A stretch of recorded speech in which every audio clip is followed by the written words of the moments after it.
the biggest guest in Australian MMA. We got him right here.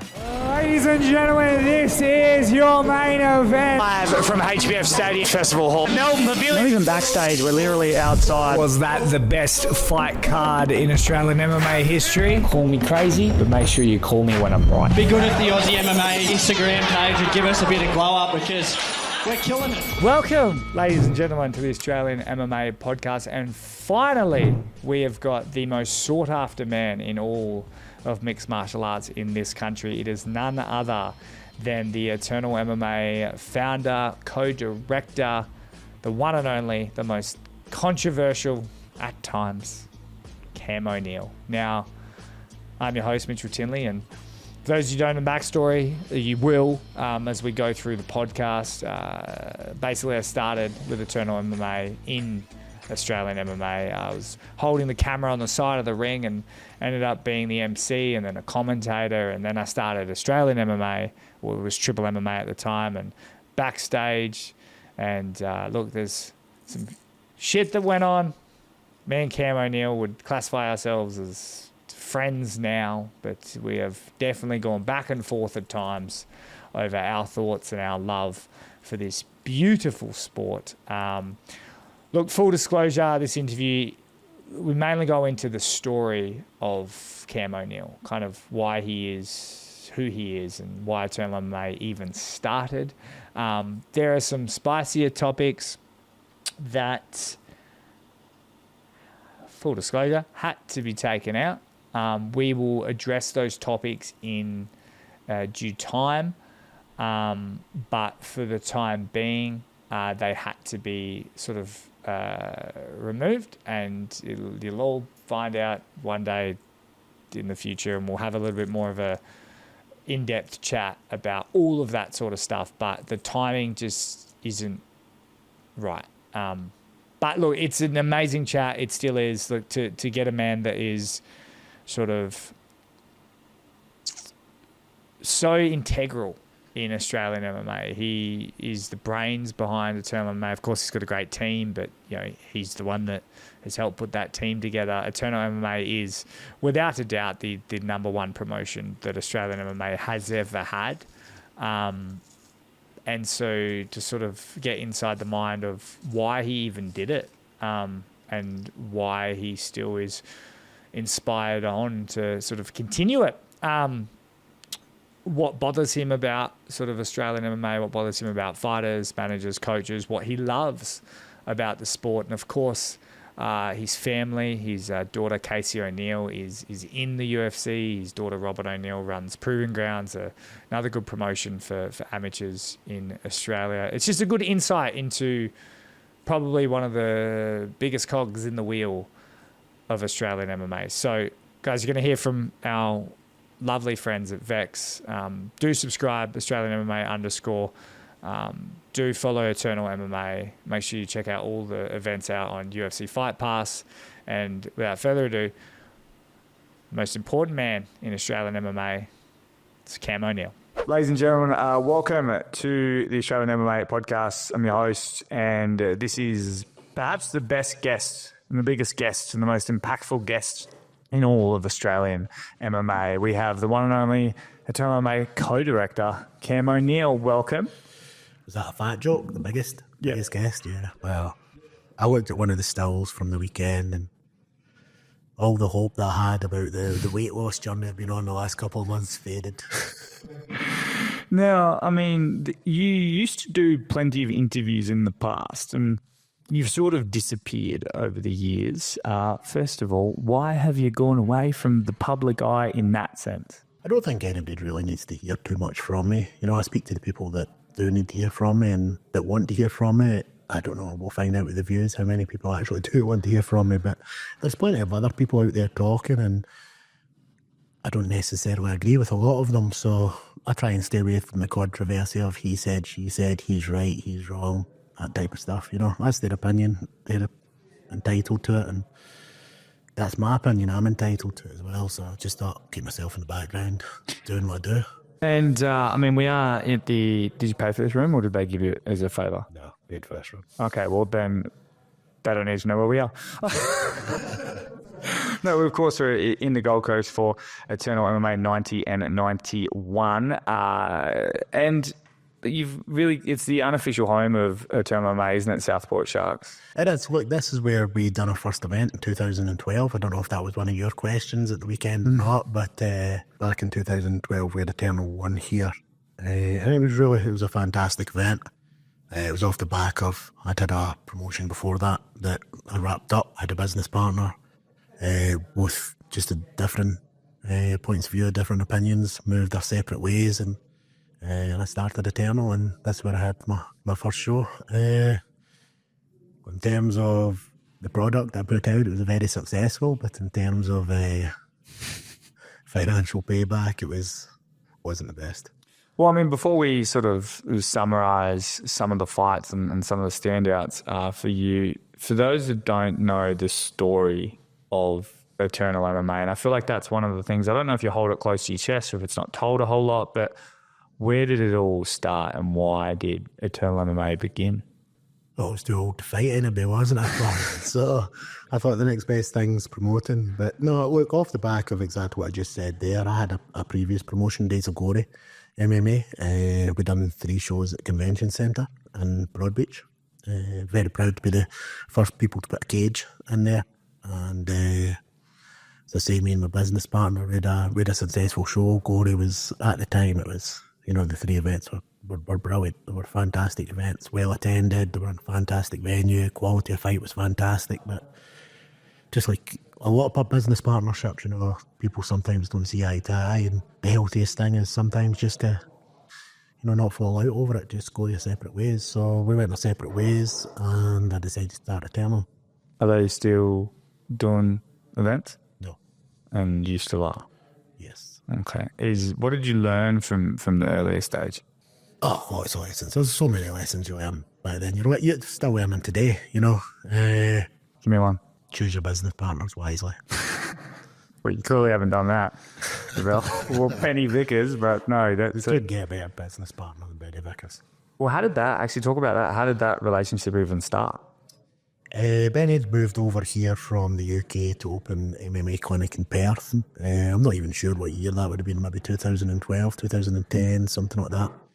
And I think he was assistant head coach at that time. I think the main coach was a gentleman out of Glasgow called Alan Love that I was very familiar with as an athlete and as a coach. And when they moved over, when I seen they were moving over to Western Australia, I definitely wanted members of their team to get involved in any show that was promoting, because I knew what the quality of fighter they would put out would be.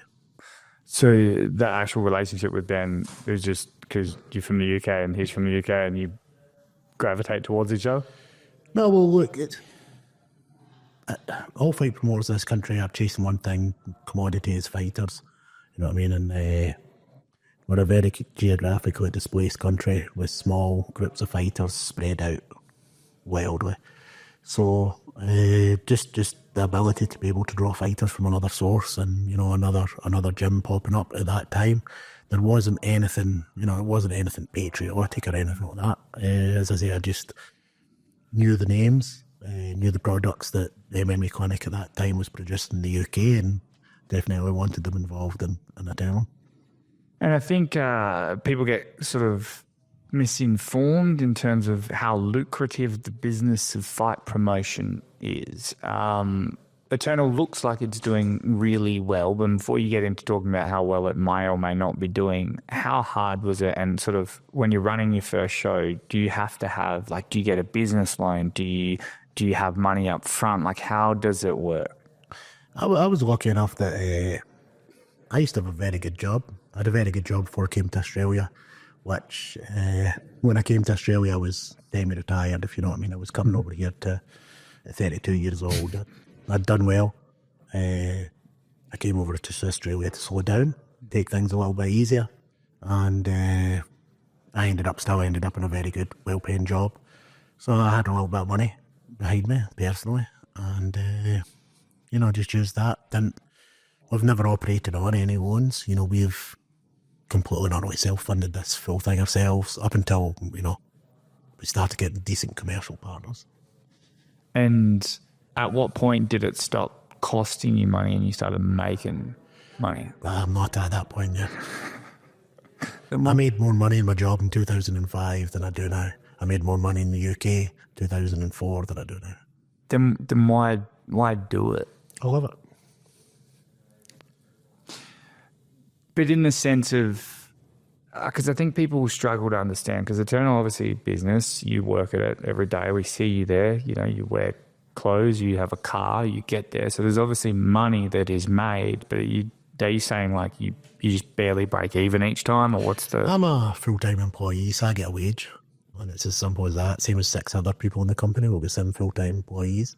All could receive a wage. It's not groundbreaking for anyone. I appreciate what they sacrifice to be involved in the company. And, you know, everyone that's around about me is very good at their job and they could probably go elsewhere and make a lot more money. But I'm lucky that the team I've got is the best team in Australia, and they love the sport and they love Eternal. And what's been sort of your biggest like loss and challenge whilst running Eternal? Oh, it's been awesome. Challenges every day. Challenges this morning before I even got here. You know, there's challenges all the time. In terms of biggest loss, we've had some huge financial losses, obviously. We've had a lot of fails. You know, we've tried to do a lot of things that just haven't worked out. And it's just learning. So everything's a lesson. How do you sort of bounce back from that? Because even just from my experience, I'm probably going to go out on a limb here and say that when you first attempted to go to Adelaide, that probably didn't pay off in that sense. Like, are there moments where you go, like, why am I doing this? Yeah. Oh, look, I ask myself that probably half a dozen times a day, you know, and it's usually after speaking to somebody that, you know, you think to yourself, you know, why am I doing this? But yeah, Adelaide was definitely an experience. I loved Adelaide. And we had some good events there. The venue that we used there was fantastic as well. We had put on some great fights, you know.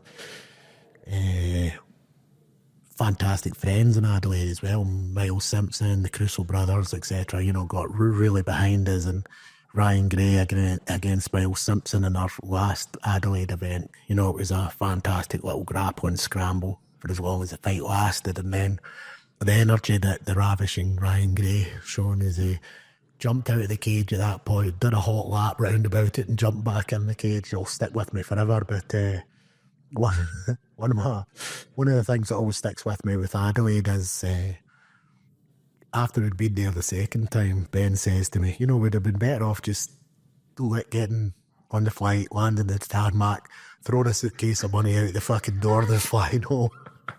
And that does sum up our trips to Adelaide. But, you know, would we change anything? No, of course not. Because without the trips to Adelaide, we wouldn't be where we are just now, you know.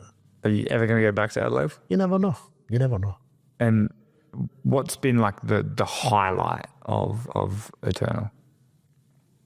Just the fact that we're still here after 91 shows, you know, and you know, it's like 75 shows. There's a partnership with Ben as well. You know, he would have come on about, I think it was about Eternal 16 as well. You know, we've done 75 shows together. How many people do you know that have done that without falling out in this industry? And look, here's another thing as well. Like, probably quite satisfying is that Brenton Mumford was back on Friday night.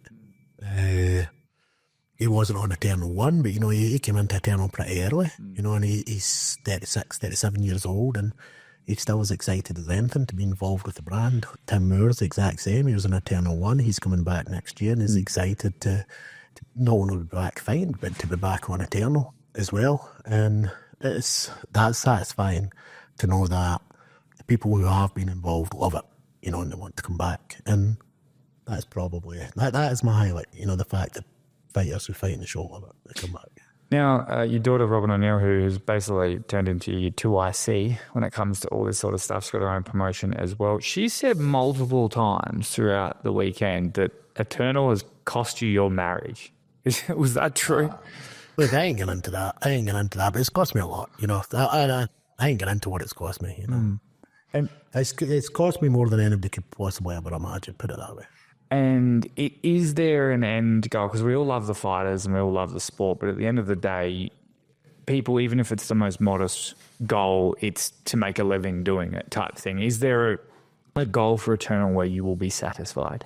Look, we just got to keep putting on good fights. It's as simple as that. I mean, that's when I first started up with Eternal 1.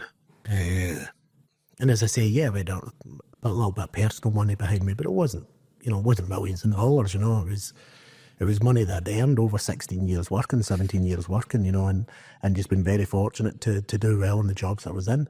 And I was doing everything back then, there was Eternal.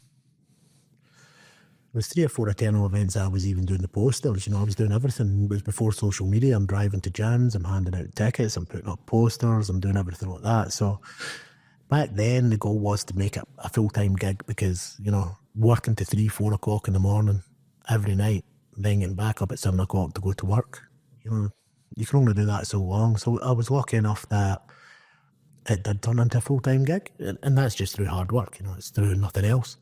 But the end goal was just to keep putting on fights, good fights, I think a lot of people would have seen the exit point a couple of times. I've been offered the exit point a couple of times, but How so? Financially, I've been offered the exit point, but it's, I'm not doing this for money. As I said, I would still be my old job. I'd actually be retired. My plan was, as I said, to be well retired by now. That's not why I do it. I like the fact that the fights we put on are all crackers, all of them. I could count in 2 hands over 91 shows the amount of fights we've had that have fizzled that I maybe say that was a mistake. Is there a moment that you are embarrassed of where maybe you didn't handle the situation well, or you made the wrong decision, or you maybe took the easy way out on a decision? Is there any sort of embarrassing moments like that throughout your time? I'm pretty good at embarrassing myself, to tell you the truth. I'm very, I can get, I'm pretty highly strung and get pretty emotional in certain circumstances if I don't get pulled back. I can't think of one. I can't think of one that sticks out. There's a couple of matches that I've made that innocently, they just haven't worked out, and I've been embarrassed by that fight or something like that. But I can't think of anything else, that's too bad. Any dealings with fighters or anything like that where you're like, man, I didn't handle that right, or anything like that? Daily. It's an emotional sport. And, the fighters want something, we want something. We just got to meet in the middle, and sometimes, sometimes we don't disagree. We don't agree 100% of the time. I think that dynamic's changing as well. I mean, it's that dynamic's definitely changing. Up until very recently, I would never speak to fighters. I never spoke to coaches or managers. More lately, I kind of refused to speak to fighters. I always felt, I'm old school, I'm an old guy, and I come into a sport thinking that we didn't speak directly to fighters, that if you're doing that, the coach would think there was something a little bit underhand, why are you trying to get past the coach? So I would always go to the coach first, and then let the coach speak with the fighter, and then the coach would come back. You would be the segue in the middle. But that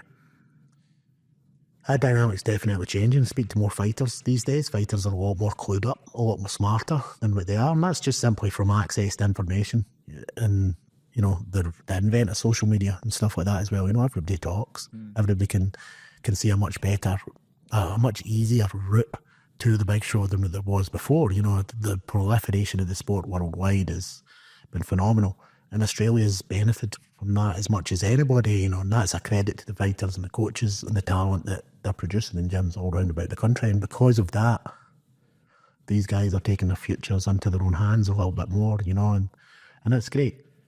I'll still always speak to the coach first, and if the coach says, nah, I'd rather speak to the fighter, I'll speak to the fighter. Is there too many managers in regional Australian MMA? Yes. Are there any managers and situations where it's necessary? Yes. Yeah. If you're very close, it's necessary.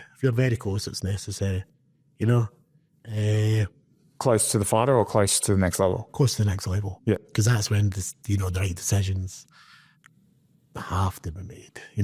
A slip up could cost somebody their, cost them their career. Do you respect that? You might not like it as a promoter, but do you respect when guys who are close to that next level are saying no to fights because it's not the right one?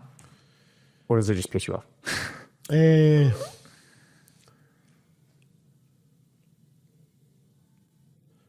No, look, I respect anyone for having a decision and sticking with it. It's as simple as that. My answer's probably not going to be exactly to the question. I respect people for making any decision and having reasoning behind it, and I respect the decision, and I'll go with it as well, whether it's what I thought or not. I like the fact that somebody sort of thought something through and they give me the reasoning why, and that's fine. But we don't actually get a great deal of that, to tell you the truth, not at that level. When you're at that level, the majority of people are confident that if I can't beat people in the regional scene, why do I think I'm going to beat them in the world scene? Simple as that. And that is the mentality of the top guys in Australia at the moment. And, we are producing some fucking great fighters in Australia. Do you think where the fighters are at is they've got the right mindset, they've got the right thought process? A lot of them do. Yeah, a lot of them do. Most of them do. Kids are so much smarter now than when we were kids. No, I'm not saying for the same age, you know what I mean? But even compared to when you were a kid, yeah, no, very much. Probably, guys in their late teens and their early 20s, you've got access to that much information, whether it be about nutrition, training, lifestyle choices, stretching, recovery, all that type of stuff. People are so much smarter than what they used to be. And there's so many tutorials out there and so many examples and blogs of how people actually got themselves to the next stage. There's plenty of information for people to find what suits their process and implement it and see if it works. So, yeah, I think everybody's leveling up. Do you understand, or do you see that you have a different vested interest in the sense of you need to make great fights, so you need sort of the best A and the best B to get it on, where A and B might want to avoid each other, get to the UFC, make more money? Not saying it's right, but do you see that that's kind of what their interest might be? Oh, yeah, 100%. But I think I look at it differently from how you described it there as well. We don't match fighters, we match fights. Simple as that. And I think that's the difference between us and everybody else. Everybody else matches fighters. We match fights. So you don't ever have, you've got your business partner, Ben Vickers, is head coach with Jack Della. Yep. You're telling me there's nothing ever crept in with, this might benefit Jack a little bit? 100%. 100% it creeps into conversations, but we both pull each other back very quickly on it. Ben wears two hats very, very well. He really does. And you said you do it better than anybody else. Who doesn't do it well? Are you talking promoters, coaches, managers, fighters? It's a very baity question. Absolutely. It's a lob, and if you can let it just bounce, or you can grab it and dunk it. Yeah, I know. And I said what I said. It's we match fights and not fighters. It's in my view, it's two completely different things. So in a situation of, I hate bringing this up as an example, but the Ben Johnston fight, when that whole went down and he ended up fighting a guy, I even forget his name, but he looked 2 weight classes lower type thing. He really did. In situations like that, you can obviously see the critique where it looks hypocritical type thing. Explain that. Hold on a minute, let's see. Hypocritical type, that's one fight. Okay, I've had 91 events with matched 1,500 fights. Okay, name another one. But that's what I'm saying. But okay, let's go back. You say it's hypocritical. No, but in that situation, obviously that was the highlighted situation, but explain how that situation, because maybe that happens and people can take that into future situations, because you asked the question earlier about, is there too many managers in MMA? Yeah. Here's a perfect example of it. I dealt with a manager there in Southeast Asia. Yep. I gave him a criteria of what I wanted. I was told this guy matches the criteria. I sent a record, I sent a little bit of footage, had a look at it, made a decision, picked him up at the airport, waited in his big brother coming through after him, but turns out it wasn't waiting in his big brother, it was actually him. But yeah, look, it was a bad decision to make that fight. That's one of the mistakes I made, but I went into it with all the best intentions. I asked for a specific thing. I did not get that specific thing. And that taught me a lesson, about who I deal with. Well, I mean, that's it's really like it's human behavior. Like we judge ourselves on our intentions and others by their actions, and that's where a lot of that gets missed. But do you not think that if there's some other fights that you might not have liked from other promotions, that situations like that might have happened? No, if it keeps happening. And some of them are so blatantly obvious. And look, if that's what they want to do, that's what I want to do. I'm not going to criticise on it. It's just different from my model. This is what I'm proud of. I'm proud of putting on the best fights that I can put on. Matching good fights. That was a mistake. And I've got 2 or 3 other examples I could give you as well. It's just they weren't internationals and it wasn't as recent. But look at all the other internationals brought in. Kuya, who's our bantamweight champion. He's fighting for the Gratchen bantamweight belt as well on December 22nd, representing Eternal. He's going in there with his Eternal shorts on, gold logo on them, wearing his belt at the weigh-ins, etc. and fighting against Gratchen bantamweight champ. With Daichi Kamiya, pulled off Scottish Twister against Raymart in the last event there. With, Shooto veterans with over 40 fights, fighting Jack Becker, going the distance with him. What? One sheep, mate. One sheep. And you talk about a lot of your champions now, he's defending his belt internationally. That was a big talking point. Of course, when I chatted to Ben Vickers earlier, we talked a lot about exclusive contracts. You got Jacinta Austin as well, who you're now letting fight internationally. There was obviously the big issue with Joseph Luciano earlier on. Yep. In Sydney with Matt Vale, and that not going ahead because of disputes with contracts and all that sort of stuff. But when it comes to now letting guys fight international, why is that? So, look, I can't speak about anything that somebody who's signed a contract unless, they allow me to speak it. So I'll speak generally. Yep. Our contracts have got non-compete clauses in it. There is areas there where we can, as long as we give in writing permission for you to fight elsewhere. Now, when we sign you to fight in a championship fight, the contract is there, and the contract is a contract with a non-compete clause in it.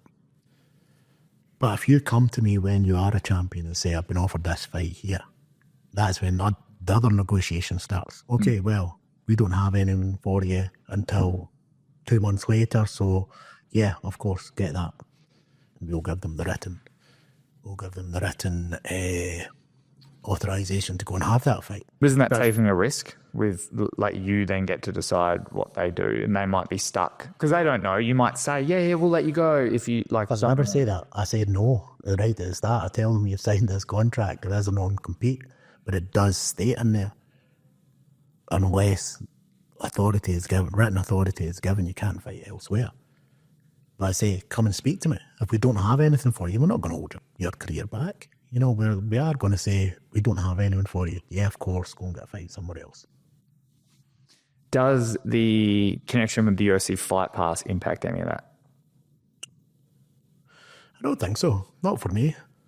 So Bellator, PFL, there's wouldn't you be more encouraged? And I don't know anything, but wouldn't you be more encouraged by UFC Fight Pass to be hey, don't let your champions go? No, they don't. All they want is us to give them a product that we give them just now. X amount of times a year as per the contract that we've got with them. They don't meddle in our affairs at all.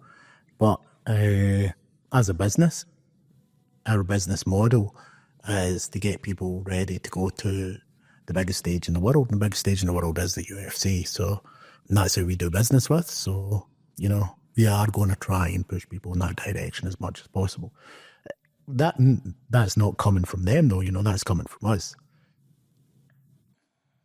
There's a lot more benefit to us of having somebody go on and become Stephen Herzeg. And ranked number 4 flyweight in the world. Was an Eternal champion. Jack Della, he ranked number 8 welterweight in the world, was an Eternal champion. Casey ONeill was an Eternal champion, number 14 or 15 ranked flyweight female in the world. Who's the number 8 ranked Bellator or PFL welterweight? No, but let's say there's, Luciano's come off and he's just got a victory. Let's say he gets the belt, right? Yep. Wouldn't you like to go, well, we've got Bellator champions too that were Eternal champions or...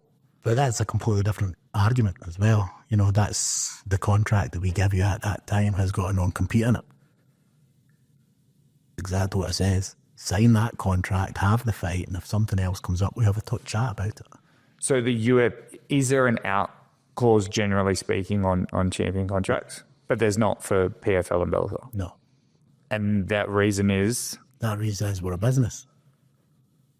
If I'm not sending somebody to the UFC, I don't think it's giving us any shine. It's not giving us any shine somebody going to fight in one or going to fight in PFL or Bellator, in my opinion. Why? I mean, Australia's one of the worst countries in the world for this, okay? And I might get shot down for this.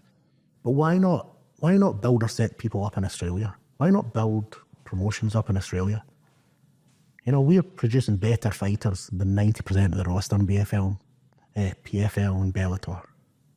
So why can't we build something at home that gives the opportunity for people to become national champions in Australia and earn a living wage?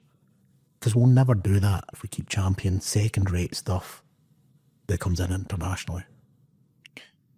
So you're essentially saying, and this is why this conversation is important, because it looks like from the outside that you just are stopping people because you got to deal with the UFC, you let them go for that, but other than that, you don't stop anything. What you're saying makes it sound like, and you could be full of shit, I don't know. But you gave me 2 examples. Well, exactly. But what I'm saying is, like, what you're saying is, it actually sounds good in a weird way. That you're saying that, like, no, I don't want you to just leave for random things. 100%. I want to build this product so big in Australia, type thing. Of course, I'll let you go to the UFC. It's the biggest promotion in the world. It makes us look amazing, and then it helps build the sport. But if you leave to the PFL, it doesn't help us at all. You're not helping me in my dream, which is build the sport in the country. Exactly. But not only that, does it help them as well? Possibly short term, it'll help their people, but it'll help the people coming behind them. No, it won't. You know, and that's what I'm looking at. Everybody's got to be selfish. When I say everybody's got to be selfish, that's something I'll go into in a minute. Fighters have got to be selfish. You know what I mean? They really do have a small window of opportunity in this sport, and they should go and get whatever they want. And if they want to fight in the PFL or Bellator rather than Eternal or the UFC, go for it. I champion it. Go and be the best you can be. But our business model isn't that. It's like going to the drive-through window at McDonald's and asking for a Whopper. You know, it's not wrong. It's just not their business model. You know. But the PFL is, you know, long-term rumours, and they're pretty valid, of the PFL coming to Australia and having multiple shows in Australia a year. Does that, like, do you not feel that then that hurts the sport by not allowing them to compete? Not really. The people for Collingwood play for somebody else. No, but they also make a lot of money. And hold on. So say you do sign for the PFL in Australia. Are you want to risk what they're paying you to come and fight in Eternal? No, and I would encourage you not to as well. I would say, why? Why would you do that? Don't sit there and take your big money. You know, it's... The argument is with it, and the whole thing about, like, you know, would you play for Collingwood? And I get that sort of stuff, right? The fighter pay is exploding over recent years, but it's still not, like, super livable in the sense 100%. Of, like, so you can understand why fighters don't want to be tied down to one promotion. Who, if you're a good guy and you've said we've gone full circle of managers and guys picking fights and all that sort of stuff, you might be the number one welterweight in Australia. No one will fight you because they don't want to stuff up their career. Therefore, they can't make good money. They're only fighting maybe twice a year instead of potentially 4 or 5. I don't think if you sign for the PFL in Australia, you'll fight 4 or 5 times. But the difference is, in the 3 fights that you have in Australia, you'll probably make double what you would fight in Eternal for 6 times. You know what I mean? So it makes financial sense for them to only fight 3 times and go to the bigger promotion. But not everybody wants to do the same thing, and not everybody's going to be able to do the same thing. We welcome the PFL to come here. Simple as that. Because it'll make us all better. Everybody in Australia will make better. It'll inject more money into the sport. It'll inject more eyeballs into the sport. That'll trickle down. You know, that'll trickle down to every promotion. It'll also give people a pathway to things other than the UFC if they aren't going to be able to achieve, you know, the pinnacle of the sport. If they aren't going to get signed with the UFC, well, there you go. It gives them a second alternative. But would I prefer it was an Australian brand? And I don't just mean just Eternal. I don't even mean just Eternal. If it was any Australian brand, I would love Australia to have its own standalone promotion that can sustain a roster of athletes on a livable wage, that don't have to go to work and can retire at the end of their career. At this moment in time, there's too much squab on, and it's not possible. Well, how far away are we from it? I've no idea. And how We're as far away from it as we've ever been, to tell you the truth. do you reckon? You just talked about how the Great Eternal's doing and everything's doing, and Yeah, but look, am I going to be able to pay somebody 120 grand a year? No, I'm not. Not at this point in time. No. I don't know when that will be. what's standing in the way? Revenue. Is that people knowing the sport? Is that, do we need more eyeballs? Like, how do we? It's everything. It's everything. It's the amount of tickets you sell. It's the amount of commercial partners you've got. It's the amount of broadcast deals that you've got. It's the amount of supplementary fixed income that you can bring in as well. You know, and fixed income is probably a very important phrase there as well, because without the fixed income, as every promoter in Australia knows, you know, you're gambling 6 figures every single time you open the doors. You know, is anybody going to buy a ticket? Is anybody going to show up? You know, it's a 6-figure gamble. So if we can establish a decent base fixed income and just build it from there. We had 2 events at the weekend. They were fantastic. It's some of the best fighters in Australia on them. And across the 2 nights, I didn't even have 2,500 people, you know. It's very difficult to be able to give people enough money to survive on, to replace a wage for 3 or 4 months between fights based off of 1,200 people a night, you know. Is the sport not growing fast enough? Sport's grown fast enough, yeah, in terms of athletes, athlete development, performances, I think. And it is, in certain places it's grown very well as well in terms of attendance, but not fast enough. But also not fast enough in TV deals, partnership, commercial rights deals, stuff like that. You know, there's still a lot of people that they like to keep us at the end of a stick, if you know what I mean. We're still just a little bit too edgy for a lot of brands and a lot of TV channels. And do you think that's just time, or do you think promotions need to do something different? No, I think it's definitely just time, you know. There's been a kind of stigma, obviously, for a while, and there's a lot of older people. You've worked in journalism and in broadcasting, you know, there's the heads of stations are always a little bit older. They're a little bit more embedded with the more traditional Australian sports, especially regionally. You know what I mean? There's, you know, in Western Australia you like this, and Queensland you like that, and, you know, in Victoria you like AFL, you know, in Sydney you like NRL, you know. And I think all the people at the heads of these stations, these newspapers and everything like that have always gravitated towards these sports. As soon as they start turning their attention more towards MMA and MMA athletes, you know, more money will come into the sport. And we've got to thank the performance of a lot of our athletes for getting us to the stage where we are.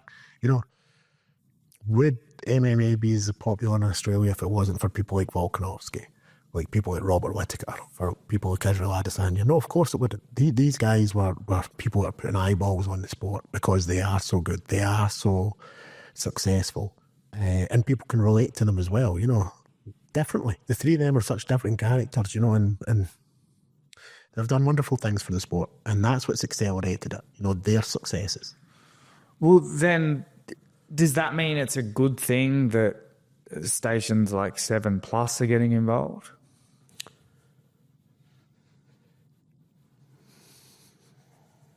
Genuine question. Like, it's a mainstream channel. It's kickboxing with one. Like, I mean, I know.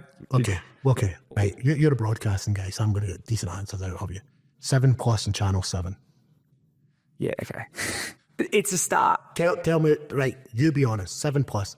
What's the use of being on 7+ delayed? Tell me. I mean, How many people watch it? In the tens. well, because people will head there for their rerun catch up of Home and Away that they missed, and then while they're there, who watches sport? Who watches sport not live? not a whole lot of people. Social media has changed that. Yeah. If it's not live, nobody watches it. Yeah. They watch it on social media. They watch bite-sized chunks of it. Channel 7's fucking burning, man. Burning bad. They're taking what they can for nothing. They're not giving out license fees. No, I don't think it's great.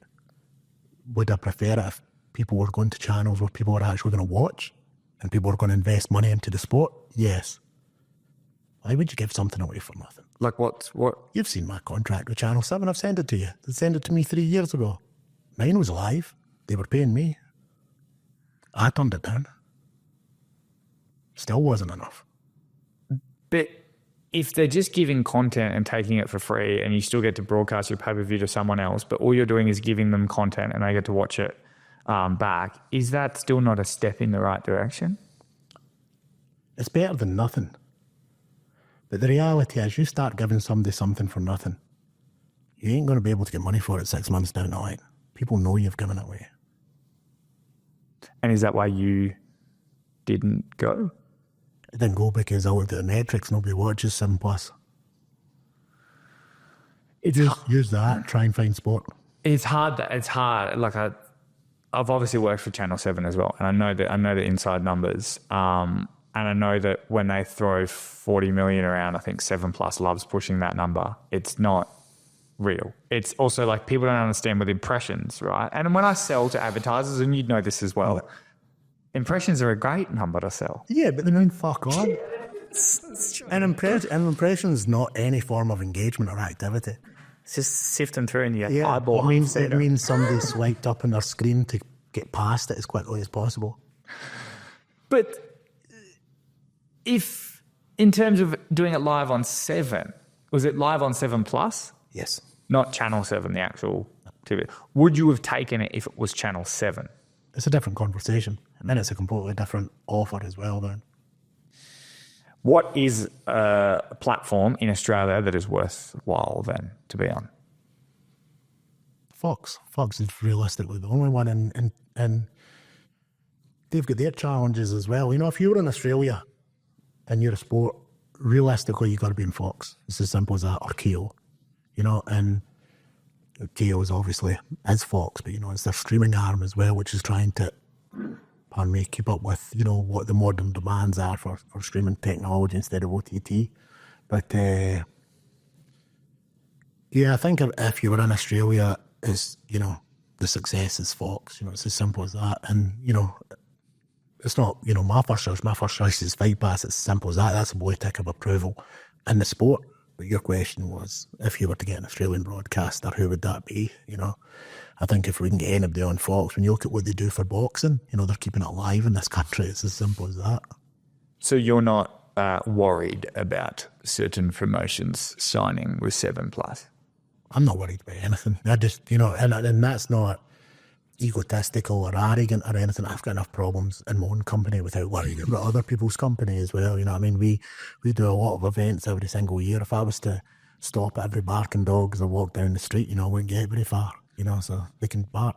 But in a weird way, you say that, but in a weird way, and I know, you know, I've known you for many years, you do sometimes let the little things in. I don't like people lying.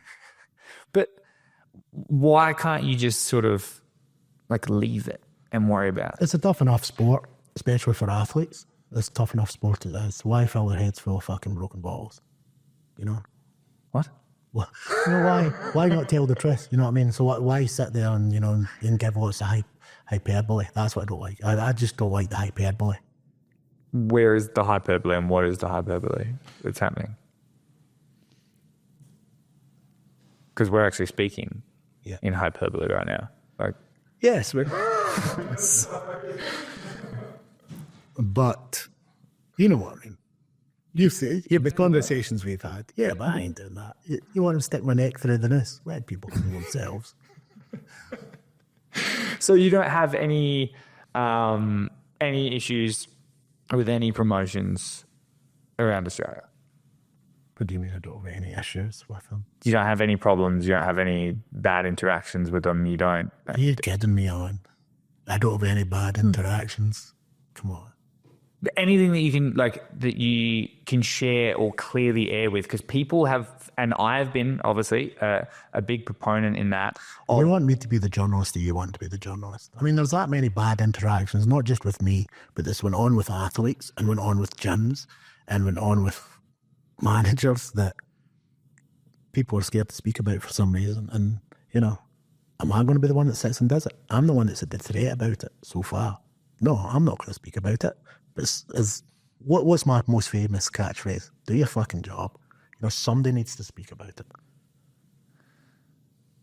But from your point of view, that's more what I need to get at. Like, is there issues between you and other promotions? Do you care? Do you want them sorted? Do you want better relationships with the promotions in Australia? I don't need a relationship with anyone. They don't need a relationship with me. You know, it's as simple as that. Everybody's got their own shit to deal with and their own business to run. But it would be better if people acted a little bit more appropriately. Do you dislike how any other promotion bar yours is currently running? Are there any promotions you like? It's none of my business. None of my business. You know, would I do it that way? No. Of course I wouldn't. I'd also be doing it that way, you know. But that's their choice. They want to run shows like that, they can run shows like that. But yeah, there's not a great deal. Well, there was a golden era. In my opinion, the golden era for Australian MMA promotions was probably between 2012 and 2015, you know, and I went to a lot of shows back then, you know, like a lot of shows. I was at a show every single weekend, you know, New South Wales, Queensland. There was nothing going on in Victoria. There was the only thing that was going on in Western Australia would have been chaos or bragging rights. But we used to fight World Cup in Queensland. We used to have Nitro in Queensland. We had Eternal in Queensland. And we all got on fine. We all shared fighters. There's never any problems, you know, so. Why does it seem like everyone doesn't get along now? I really don't know. Egos, I think. Narcissism. Criminality.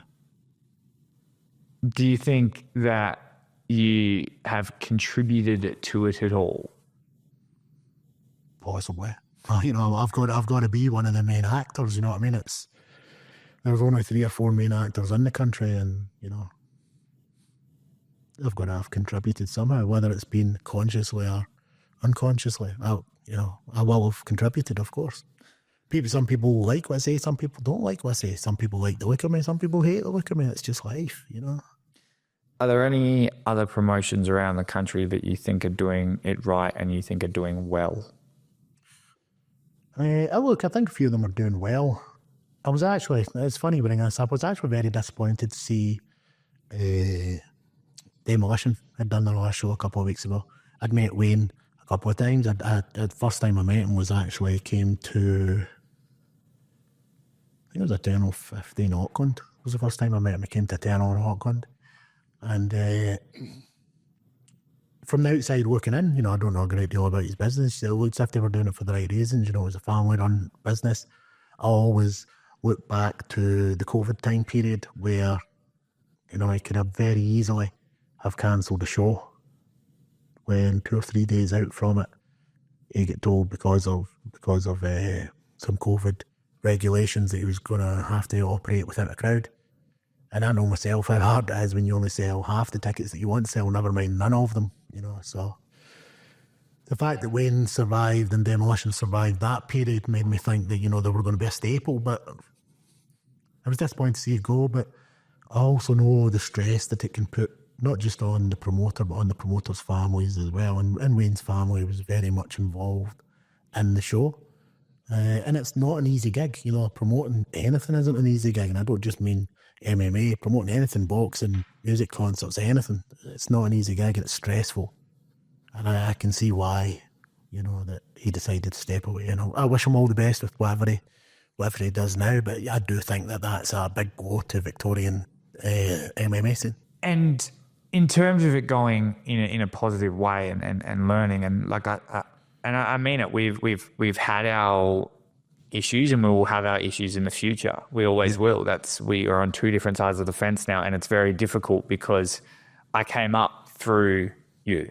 I came up through Eternal. I held a camera on the side of the ring and watched Mitch Martin and Mick Addison beat the shit out of his. I watched Nick Wood. And how good is it? Sorry to hijack you there as well. How good was it to see Mick Addison at the last Eternal as well? He's at my gym now. It's beautiful. There you go. Yes, such a good guy. In Bunbury, base MMA in Bunbury, he was doing the classes. So Mick Addison, you know, challenged for titles. He's obviously done some cool motocross stuff with Mad Max and all this sort of stuff. Yeah, so it's cool stuff, right? But he went through some real issues where he basically like was going blind after the Mitch Martin fight. Like it was horrible. Mitch Martin, another guy that left on top, undefeated. I've heard some great stories about this. Amazing. But Mick disappeared. And he was just randomly at a jiu-jitsu class in base. And I was like, do you know who that is? And he was just like, oh, no, yeah, just chilling. And now he's like coaching the MMA class again. He's one of the nicest guys. But he's always Mitch Martin. It's such a wizard. And that's the thing. There's so many fighters that help build the sport. Yeah. And are getting credit for it. Eternal as well. Mitch Martin and Mick Addison were both, very important for us in Western Australia. The development of the sport in Western Australia as well. But it's just unfortunate we've lost both of them to the sport. They're both still relatively young guys. We've lost them both for completely different reasons. Mitch Martin to me is still one of the biggest anomalies in the sport. He's such a fantastic person, such a hard worker. I mean, I think that's how Mitch broke people. Mitch is just he's just a country kid from Western Australia. And when you say that, he's probably being like a country kid from North Queensland, you know what I mean? They're just a little bit tougher than everybody else. You just got to go a little bit harder to break them. And I always remember Eternal 48. Eternal 48 was in Melbourne the night before UFC. And we'd bought a pile of tickets for the UFC for everyone that was round about us at that time, and obviously Mitch was at Scrappy and whatnot, and I was actually staying in the same Airbnb as Mitch, and it was up in the morning. Mitch went 8-0, 9-0 maybe the night before, and we got up in the morning, everyone's getting ready to go to the UFC, and Mitch is getting ready, and I'm handing out tickets, as people are getting past, and I was to give one to Mitch, and he goes, no, I'm not going. I goes, what do you mean? He goes, oh, I'm not going. He goes, there's a lighting display in Melbourne at this electrical wholesaler that I want to start using, so I'm going to go and look at that. Like, bullshit, here's your ticket. He goes, I'm not going. He goes, I've never watched the UFC. I goes, what do you mean? He goes, I don't actually even like this sport. And I thought he was joking, and he was dead serious. Mitch only turned up at Scrappy because his mate that wanted to join at the time didn't want to go himself, so Mitch went along, and he's such a competitor that he kept going back because he was getting beat by some people at the start until he wasn't getting beat by anybody. He never watched the sport, never watched the UFC. I don't even know what he finished at, 8-0, 9-0, something like that. Yeah, it was something along those lines. He just disappeared. And decided I'm going to start going electrical business, and disappeared. Still turns up, rolls, does jiu-jitsu every couple of weeks, and great guy. It's bizarre, some of those sports. That's actually one of the main reasons why I even started this, is because there were so many great stories of people that were just like forgotten. Like, like even with the UFC, like Chris Liebens and then I've seen Chris Lieben. Where did I see him? He must have been working as an official. It was either in Perth or somewhere in Vegas. Show before that, maybe in Vegas. But I seen Chris Lieben. But guys like that, like it's my job, and I feel sorry for anyone. I've said this to you before, but I feel sorry for anyone that was maybe like 5 years, like not within the last 5 years, and wasn't from Perth in the last 10, because I don't have those direct stories type thing. So then, as long as I do this, everyone I've known from this part forward, I will always push, like your Mitch Martins, and so when you do something in the sport, it's not just a story you tell at a bar one day. Like, I want it to be a point where people go, that's the guy. Hey, were you an Eternal champion? Were you this, were you that? And that's when I go back to, and if it's us, fantastic. But there should be an Australian-based promotion that's able to give people a career and a life. Why not? We can do it with other sports. Why can we not do it with this? I truly do believe it's possible. The NBL, National Basketball League, once upon a time took a break. Like, it took a year off because it did not have any money. Yeah, and then look, and it's so much easier for commercial partners to attach themselves to NBL than it is to any combat sport. We're polarising. All combat sports are polarizing, and certain brands don't want associated with them, and certain types of brands especially don't want associated with them. So if the NBL was struggling, it shows you how hard it's going to be for combat sports. As MMA brands, are they ever going to be able to get away from? And I love them. I love a drink and I love a bet. But do you think we're ever going to be able to get away from those sorts of sponsorships? The thing is, we don't have to. Why would we? Because they're prevalent in every single sport. It's just that we don't have the other ones to supplement them, and that's when they become so much more visible. Because there's nothing else sharing the octagon space with them or the cage space with them. Hopefully one day we get to the stage where we've got a Rexona or we've got I'm just naming. Have you ever Powerade, things like that. Have you ever gotten close to a brand like that? We've spoke to a lot of brands like that, but they are very wary, and everybody's got marketing budgets, and everybody's struggling these days as well. The whole way marketing budgets are spent by any company these days are changing vastly, as we can see with the way that certain forms of media are dying so quickly as well, And that's basically because of advertising dollars. No, it is. Radio is hemorrhaging.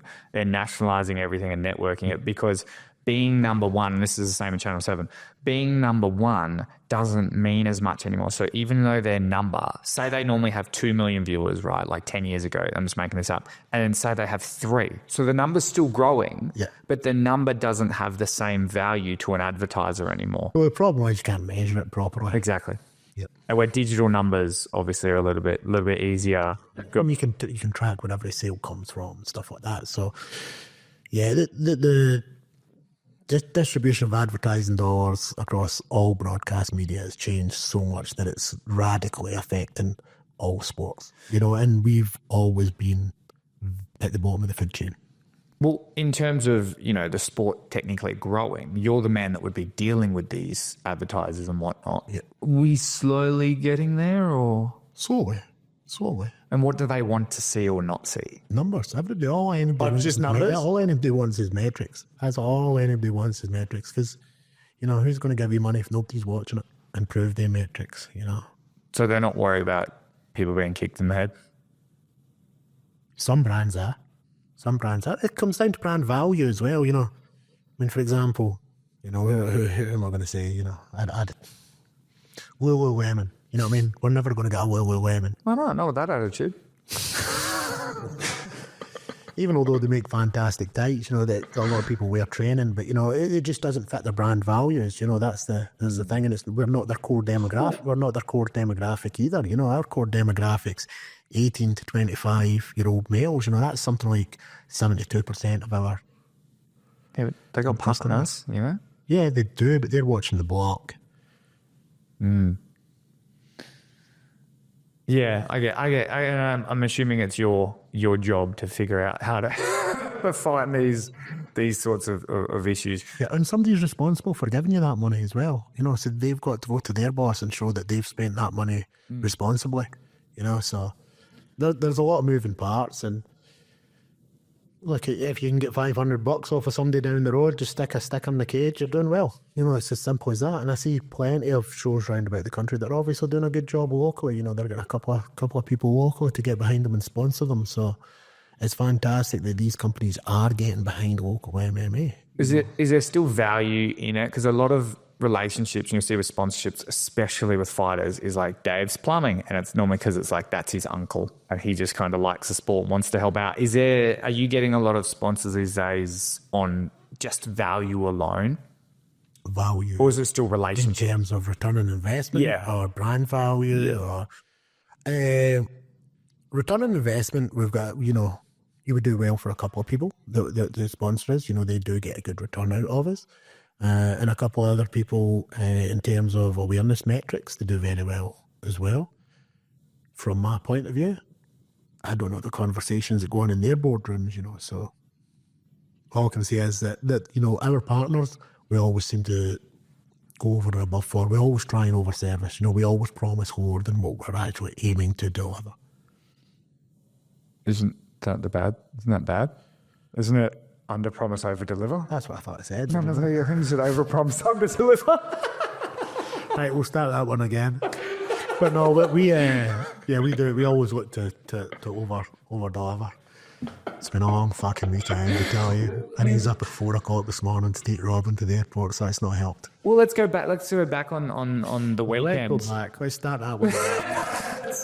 Back on the weekend. I mean, I guess quickly sum up the family stuff alone. I mean, you've got one of your daughters, Casey O'Neill, in the UFC. She could retire tomorrow or finish tomorrow, and she's had a better career than most type thing.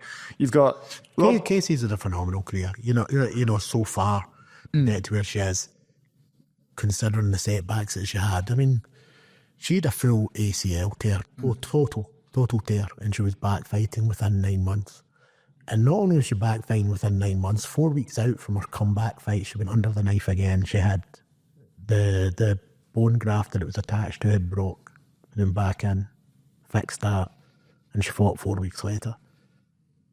That kid loves this sport and gives, so much to it. She in her career's only just starting. She's at the launch pad just now. She's in a fantastic gym in Arizona. She's kind of found our groove now, and I think you'll see huge things next year. Is it hard because I'm a father of a 2.5-year-old and little girl? Is it hard for you to see your daughter fight? Of course it is.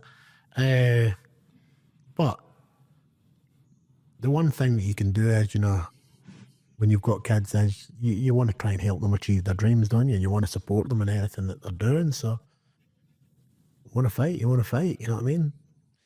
Didn't you just throw her in there straight away? And yeah, of course.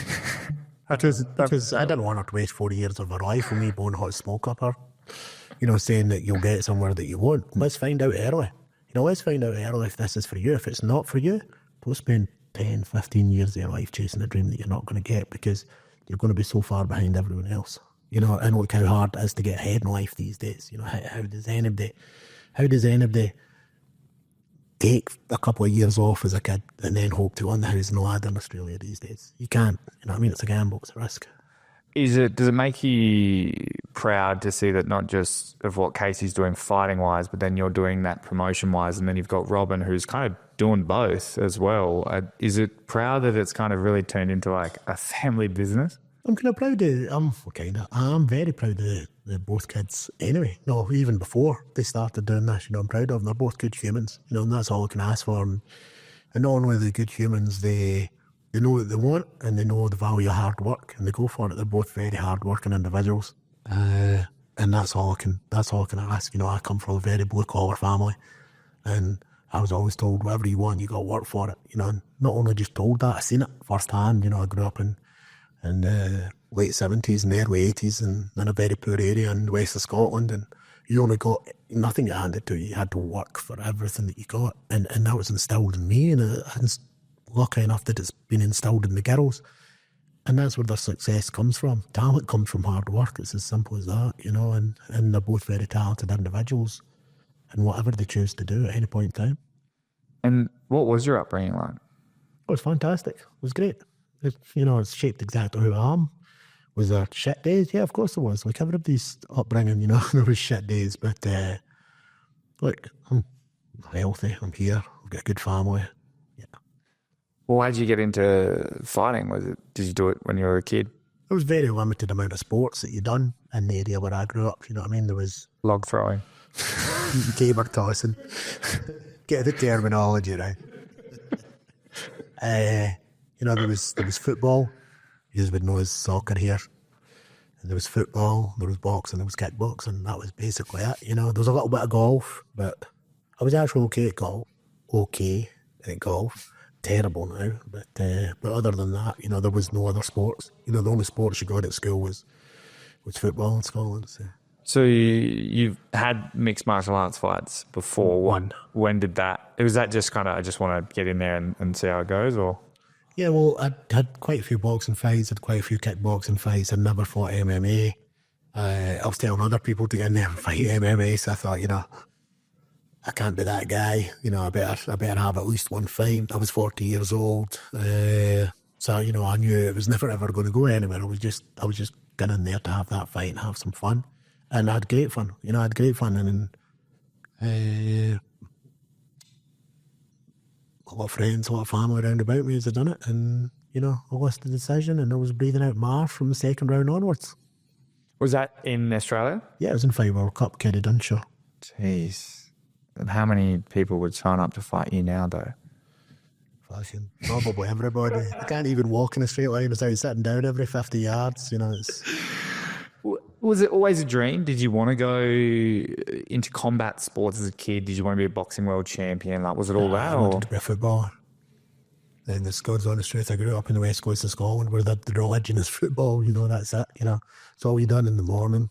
Till you went home at night. I was playing football, so I grew up wanting to be a footballer. Boxing then became probably my second love at that time. There was so many fantastic boxers when I was growing up. Coming out of the UK as well, there was Nigel Benn, Chris Eubank, Michael Watson. Even though there was some great Irish boxers as well, Steve Collins, Barry McGuigan, I loved watching all these guys. There was some fantastic fights, and then that made me fall in love with combat sports and with boxing. The Nigel Benn and the Chris Eubank, the banter between the two, the Dark Destroyer and the Gentleman was fantastic. And as a kid, this was great, and then Tyson and, so yeah, I love boxing, but football was always my first love. Do you have is there any form of dream of taking a show back to Scotland? My nephew's actually got a show in Scotland as well now, so we have sport at Lens, we will do shows in the UK. I'm not sure when, but we will be doing shows in the UK, and yeah, it won't be one-off either, regular. So I guess kind of what I want to get through in terms of timeline is, was there a moment where you went, fuck, I want to be the best Australian MMA promoter of all time? Or when did it hit you? I don't do anything where I don't try my best. I don't wake up and say, I want to be the best, I want to try my best. What can I do better, I just want to do everything better every single day, and I think the majority of people are like that. Why would you do something if you didn't want to do it better the second time that you do it, then better the third time that you do it, better the fourth time? So was it just a gradual into promoting, or did it flick a switch one day? No, I'd been running security at events in Scotland for a while. One of the gyms that I trained at used to run a show called Martial Mayhem. Trained at Wasabama, which is the west of Scotland. West of Scotland Sports and Boxing Martial Arts Academy, Wasabama. And I'd done Japanese Jiu-Jitsu there, and I'd done kickboxing there. And they were running they wasn't trying to start running a few events. Hybrid shows in a ring. There was MMA and keys and things like that at the time. And they didn't have anybody to do security, and I said, well, a bunch of my mates can do it for you. So we get involved in shows back then just by running security at the door, which was basically just an excuse to wear a T-shirt that said just security on it, plain words, and watch fights for free, and, put a couple of people out if they got a little bit drunk. And that you went, I want to run a show? So then, yeah, look, it was good fun. I love being involved in it, and then I come over here, and I was actually at a show here. I won't say which one it was. It wasn't any of the two that I mentioned earlier, but I was at a show here. When I say it wasn't any of the two, it wasn't Fight World Cup or Nitro. I was at a show with a bunch of Scottish mates, and we were drunk, and I didn't rate it.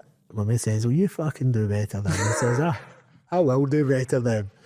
Then we fast forwarded 12 weeks later, and I was sitting there saying, I hope people come back with some money for these tickets that I gave them a few weeks ago.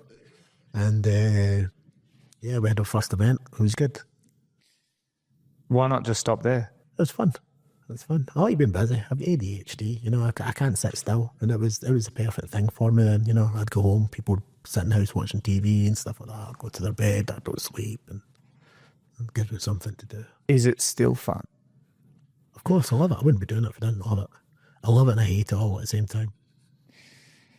Is there things from the first event that you've changed? Like, as in, do you turn off at 9 o'clock at night, or is there any sort of things that you've... I'm lucky enough now with a few people that we've got in the team and the ways that their roles have evolved over the years that I can turn off a little bit at night. Pardon me. I should have had the coffee instead of that energy drink. That I've got a very good partner. And she works sometimes where she doesn't go home to 7 or 8 o'clock at night. And she's been out all day, and she's quite an emotional and stressful job. And I've learned to be a lot more selfless. And now when she comes home, because my office is at home, I turn off. I go downstairs, and it's quite funny. She likes television, so she watches TV, and I've never liked TV, you know. Apart from The Wire and sport, I don't think I'd ever watched anything else.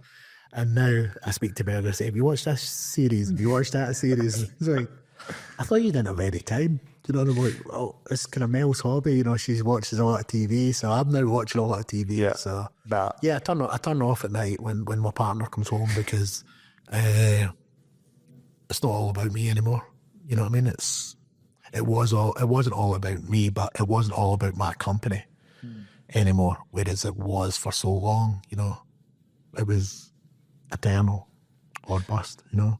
Do you feel now that you have pressure because a lot of people are now sort of depending on... Without a doubt.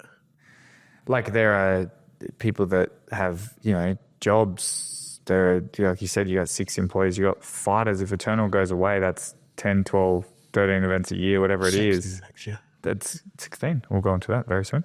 But that you take that away type thing, and that's a big hole in the sport. And although you're not going to like gas yourself up right now, but in terms of like pressure, are there times where you go, man, I want to pull the pin, but I can't. There's too many people that rely on me. Well, I go away tomorrow, somebody else fills the void. Simple as that. You know, but Who? Eventually somebody will fill the void. But My phone will ring.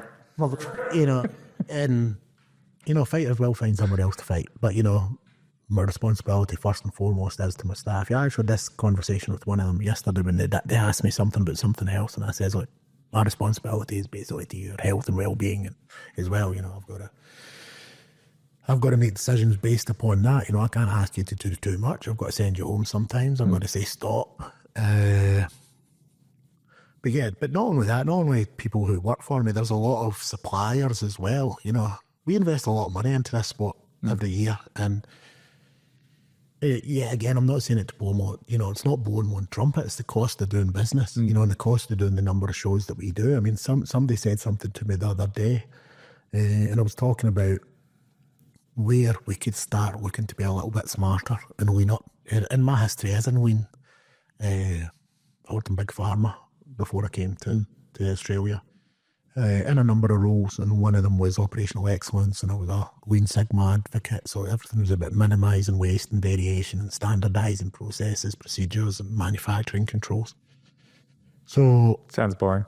I was fucking really love statistics. And it's something that it took me a long, long time to implement into a business, because you were just going from show to show to show to show, you know, and you couldn't sit back and analyse the numbers and try and work out what we do better. I mean, we're something like $350,000 last year just in flights. Flights alone were like $350-something thousand. I know it's expensive to get to Perth, but that's fucking ridiculous, you know. If we could even cut 10% off of that and hand it back to the fighters, that's going to make a huge difference to the guys, you know, as well, and it's going to help us elevate the sport. So we are starting to try and use these numbers and use the staff that we've got to be able to streamline things a little bit better. Are you still floundering financially, trying to make it work? How am I going to get all this done? Or is it... Not floundering, but, you know, we're not flush at all. You know what I mean? Everything is on the line, you know what I mean? Not in a Vince Vaughn type way, but, you know, we're running a very lean ship in terms of, you know, profit. I guess that's why I bring these sorts of topics up. It's more so people can hear it from the horse's mouth type thing of, if Eternal is worth millions, what do you think a fighter that's listening right now is going to say?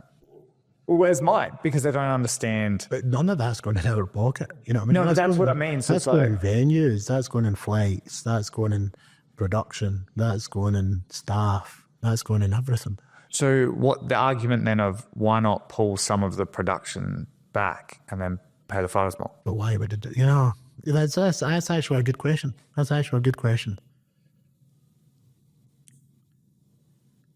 I think to get fighters more, we cannot pull back in production. We need to start running right back to what we were saying about adding new broadcast partners, adding new commercial partners.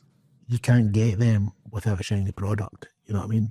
So with the shinier the product, and it's a balance because you have got to pay fighters well. It's as simple as that. We want to pay them all more. Sometimes it's not possible, you know. But we do pay very well, you know. Over the course of the year, I think, you know, we do very well. I hear rumours of what some other people pay, one other person pays. I don't know if that's consistent every time that they fight, but, you know, we like to, if I pay you something today, win, lose or draw, the next time you fight, I pay you more. The next time you fight, I pay you more, win, lose. Do you think certain fighters getting paid big amounts of money is good or bad for the sport? Then? Good. Give them all more money. Yeah, give them all more money. I just don't have it. Well, I think it's like an interesting point as well because you have to spend money to make money, and unfortunately we are all in this together. So what people won't realise is that the David Martinez's of today don't see the money that I'm using because he's my cousin. And maybe like Isaac Tisdall. Isaac Tisdall didn't get. So because of what he did, David gets. Because of what David gets, maybe the next guy gets. It's actually a very interesting example you gave there. Isaac done very well out of his commissions. We paid Isaac well as well at the time, you know, for a while because he was worth it. He was a showman. He done everything right. It's in the blood. Isaac was... Don't know about that. I want to see you rolling thunder.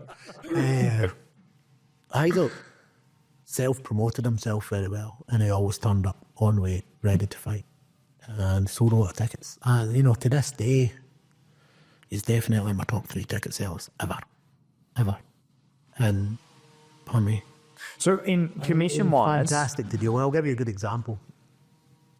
We used to use a hotel over in Narang. We've done a couple of shows at the PCYC over there. In fact, I don't even know if there was before the Mantra at the Sharks. We were still at the Southport. I'm not sure. But anyway, we used to do weigh-ins at a hotel over in Narang. Mm-hmm. And it was before electronic ticket sales, and everybody would turn up and they'd have their tickets or their money, or their tickets and their money, and there'd be a big queue. And Isaac turned up once last, and there was a queue of like 20 people in front of him. And he just walks past everyone, gets to the front, he's about to sit down at my desk, and everybody's shouting at him, you know what hungry fighters are like, raising him. And Isaac turns around with a pile of cash like this, because when you can sell fucking tickets like this, you can go first as well. Sit down. The Planet Smasher. You know what? It was fantastic. Calvin Potter was our first champion to go to the UFC. And I try not to be biased, you know, and I really do try not to be biased. But Isaac was one of these people that helped build the company as well, if you know what I mean. You know, Isaac was the face of the company for a short period of time, and he was just such a good guy to deal with that you couldn't help but have a little tear in your eye when you seen his dream disappear in front of him, you know. He's had a tough life too. Yeah, really, really tough life. He's such a good guy. He's one of the best. I wouldn't be in the sport without him. He's the direct impact of when our family found out he was cage fighting. It was like, oh no. And it was this massive thing when we first saw him weight cut. We're like, what do you mean? He's going to die. Like it was this whole thing. And I went, that's cool. And he wasn't the best at controlling his weight between fights either. Nah, he looks like a firehead. I'm pretty sure that Beyonce copied his style with her hands. This is ridiculous. But yeah, it was interesting. Like I saw that. I wanted to get involved. That's how I went to FFC in Northbridge. I met Steve Kennedy. I filmed a thing for uni for Steve Kennedy because I filmed the documentary, one of the fighters recommended me to Ben to hold the camera for Eternal. Right. And then from then, and then I saw CJ Rose and I undercut him, and then I the MC. CJ actually retired. CJ retired, then come back like 3 weeks later. So I think he maybe just didn't want to work with us anymore. Or you threatened him. Well, that's fighting, isn't it? How many people, you never retire from fighting. Look at Brenton Mumford. Yeah. Yeah, look, some people do. Some people do. But you know what the unfortunate thing for Brenton was? He spent so much time in his career travelling or being injured. So Brenton was just unlucky that the area that he lived in at the time didn't have a gym that he could train in. Yeah. You know, consistently with good training partners, and he spent so much of every single day on the road. You know, I remember he used to drive, he'd train with James Jelly at Spartans down there in, I think that would be Lismore, Spartans was. But then other times he would drive up as well and train at Shindle with Kerry. Then I think he would even jump on a flight and he went over to Tiger, trained over there. Got the scholarship, I'm sure, once as well. And even when he didn't have the scholarship, he'd do a couple of weeks East camp over there and stuff. And he was just chronically injured constantly. He redlined his body, cut a lot of weight. He was a huge lightweight. And when he retired, I thought it was the right thing for him because he'd had so many horrific injuries, tearing his pec off the bone and multiple knee surgeries and hips and all sorts of things. But after 3 or 4 years off and his body started to heal, and look how happy he was in the cage. He was fighting for the right reasons. And you talked about, Brent, the reason why, because I know Brenton Mumford sells a gang of tickets too. You talked about your top 3 ticket sellers. Can you say the other 2? No, 2 of them are still fighting. Oh. Yeah. Does that ever make you... 3 of them are still fighting. Does that make you ever go, well, I want to look after that. I want to look after that, right? Look after everything. No, but I mean in terms of fights. No. Come on, there's going to be a little bit of you that goes, oh, but if that's not our style. Does it creep in a little bit? Well, look, let's look at Wes Capper. Yeah. We could have gave Wes Capper setups, his whole life. Not his whole life, his whole career. It's not what Wes wants. Wes doesn't want to fight bums. Wes only wants to fight tough fights as well. But if we were an unscrupulous mob that just wanted to make money off the back of someone, we would bring in a taxi driver for him to bash and then hype him up again and push him on. But he's not getting out of the sport what he wants out of the sport. Josh Kuhn's another one. Josh Kuhn was a huge ticket seller. Put him against Abdallah. His first drop down to featherweight because that was the right fight, looking at the records. And it was a difficult fight, as you can see. Abdallah was a difficult fight for anyone. He had all the physical attributes. We could easily just have, tried to offer people that we knew that would make Josh look fantastic and sell more tickets. Is there any other guys that you see on other promotions that sell really good tickets? You're like, man, I got to get him. Does their ability to sell not tickets? Because tickets. No, but my mindset's changed round about that greatly. It's the promotion's responsibility to sell. Yeah, it's a two-way street. It's a partnership. And I encourage fighters to sell as many tickets as they can because what they're doing is building their personal brand if they're able to do that. If they can't and they don't, they're not like boxing. You sell 2 tables or pull your fight. Yeah. That doesn't happen. And I honestly don't think it happens anywhere else either. I don't think that is a model for MMA. It might be, I don't know. But I don't look at people based upon their ticket sales and say I want them. I look at them based upon their ability and what their ceiling might be, where are they going? And I try and get them well before that, But there's no satisfaction having someone of their last fight before they go to the UFC, There's more satisfaction having a Quillen Salkeld who'll do X amount of amateur fights with you in his full pro career with you, or a Tom Nolan, X amount of amateur fights, his full pro career with you, and go. Because then you know that you were just a little part of that journey, We helped. We were there, We gave them the platform. Who was your most proudest export? I can't say, obviously. It's my own daughter. That's, how can you answer that any other way? And without getting into too much, I know what sacrifices that kid made, you know, and I don't think she gets the credit for being as good as she actually is, you know, simply because, yeah. Why don't you think that is? Well, even when she got there at first, you know, I've still seen comments that she only got there because she was my daughter and these fights and this, that, and the next thing. Come on. Yeah, it's, what is it? Heavy is the head that wears the crown. And it suits Kim Casey as well. But also I think she's incredibly authentic. And people don't necessarily, as both me and you, can both attest to, like, that doesn't always go the right way. No, I don't want my kids to be anything but authentic, you know, because you attract the wrong people round about you if you start people pleasing, and then you find yourself caught in a situation where you're expected to do something you don't really want to do, and one day that's going to come to a head. Have you had tough moments where you perhaps either like couldn't watch her, or maybe she went through a tough loss and you really went, man, I hate that I got you into this sport? The Ariana Lipsky thing. Yeah? Just the way it ended. It was better than that, you know? And there was a lot of things, and Casey 101 be saying it, but yeah, that wasn't, she shouldn't have been in that fight, you know? There was if she had been in that fight, it was nothing to do with her, but yeah, there was a couple of things going on at that time. Didn't say it up for best performance, put it that way. Is it hard in a sense of, you know, you are now busy, you have responsibilities like anyone with a job and a business and whatnot, but you can't be at every single fight, or you can't, you know. No, I'll always try and be at every single fight if I can, if I'm allowed to attend. But no, I'll always be at every single fight. The good thing is, she's got fantastic people round about her now. You know, she really does. And she's always had good people round about her.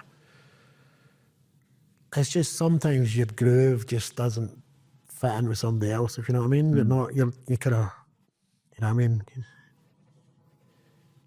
just kind of butting heads with a couple of things. But now she's going to do very well. Well, then let me ask you this: as a father with two 20-year-olds and me with a 2.5-year-old, what's your advice? Just try and give them everything that you can, you know, it's as simple as that. In terms of guidance, you know, just, you know what's good, you know what's bad, stay away from that, do more of this, eat this, don't eat that.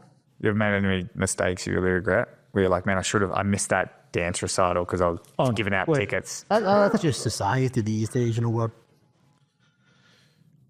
I'm an old guy and I'm lucky enough to remember that my mum could stay at home for a certain period of time when I was a kid. She went back to work, you know, when I was still reasonably young, but, you know, she did take a few years off. I think there's too much pressure, and there's, you know, these days on people to get back to work that they don't spend enough time with their kids. It's just, you know, that's just society and the way that it is these days. We were not in the position where either me or the mother could take extended time off of work to parent them the way that ideally kids should be parented, because bills are going to be paid. It's just everybody's going to miss dance recitals these days, you know. Everybody's going to miss pantomimes, whatever, school formal, you know, seeing them, getting their photos as they drive off and stuff like that. It's just, it is what it is. Well, and you mentioned too that you sent Robin off to Thailand this morning. Is it? Well, she went herself. Oh, yeah. When send her off, go to Thailand, don't ever come back. She says, Dad, I'm going to Thailand, and I start dating with you. Is it still hard every single time you see them off? Of course, but it's what they want to be doing, you know. I can't be selfish. They've got their own lives to lead, you know, and I want them to do and experience everything that they want to do and experience, as any parent would, you know. All you can do is kind of nurture and help them. Is it frustrating that, you know, like you said, when Casey first got signed and everyone said, oh, it's because of your dad, or even Robin's proving grounds and stuff, it's like, oh, well, she's at least, you know, using the media guys, or she knows this or she knows that because of Eternal, she just changed the colours, or blah, blah, blah, blah, blah, blah, whatever it is. Like, is it annoying that your success has almost cast a shadow sometimes? That is annoying, but it's only because I see it from the inside and I know how much they do themselves, you know, but from the outside it's a very... And I probably jump to conclusions about other things as well, you know. It's... Like what? I don't know, just plenty of things. You know, you'll probably look at something and say, oh, they that was easy, or this, that, and the next thing, just simply because of association or family name or whatever. But it's just a human trait, it's what people do. But it is frustrating. Of course it's frustrating. But I do think Robin's Proving Grounds looks a lot different to Eternal. I think there's other shows that look closer to Eternal than what Proving Grounds do. And I'm not saying that facetiously or anything, I think she's done a good job of branding it a different way and running it a different way. And in all honesty, as I've said, the only input that I've had to any of her shows is in the first one to help put the cage up, and I'm not allowed to do that anymore. I'm apparently too old and unhealthy to do that. So I'm allowed to sit up in the mezzanine and watch, and that's about it. Robin's fantastic. She's been in this sport since she was a kid. And when I say in this sport, I mean she was standing in the door taking tickets at 8, 9 years old. She was running people up and down the stairs from the changing rooms at 10 or 12. She was... Yeah, she's done every single job. So would you have done any of this journey any differently? I wish I could have done some things differently at the time. But now, looking back and seeing where we are just now, no, of course we wouldn't. Because it would have changed the outcome. And how much has young Cam O'Neill changed to the Cam O'Neill now? Hugely. Yeah, hugely. I'm more of a dick now. What are you calmer? Are you... Much calmer. What's helped that? Just old age. I'm just, you look silly at 35 years old, jumping up and down, waving your arms, shouting at people. You look like an idiot doing it at 51, so there's a time to mellow out. And I don't take things as personal anymore, It's like everybody's doing it tough, you know what I mean? There's very few people I interact with on a daily basis that's doing anything to upset me, deliberately, When I get upset about something, it's never been deliberate. It's just because my expectation was incorrect. And that's on me. That's not on them. And I feel like with it's almost a compliment too. So when Eternal is critiqued, it's not because they're comparing it to other promotions. It's because it's number one. And like we said, heavy as the head wears the crown. So I think you would be easily the most critiqued promotion in all of Australia. Without a doubt. But that's an honour. It is. And look, yeah. I'm a working class guy. Sorry, Steel Ben Johnson's like, I just like a bit of graft. You know that. I mean, what? I'll come back to everything is always the same. Just do your fucking job. I want to be able to just do my job. It's just unfortunate for me that means that people can take pot shots at you because it is so visible. I'm no longer, working in engineering. I'm no longer, making small wins behind closed doors. Everything's now plastered over social media and everybody's got an opinion and you're all entitled to it, I'm not right, I'm not wrong. It's just, this is the way I do it. That's my opinion. That's how I think it should be done. And your opinion is your opinion. So, is it hard to separate these days? Because, once upon a time, it still is your blood, sweat and tears, but it is more of a business now. It's not your market stall at the markets where every little thing is you setting it up type thing. You might be responsible for what everyone does under that umbrella, but it's not necessarily you personally. Have you found a better way to separate personal and business?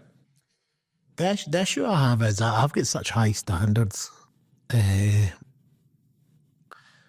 I've got such good people round about me that can do such good work that the thing that, and I still approve everything, like everything, every poster, every video. It's all the spelling mistakes. Everything.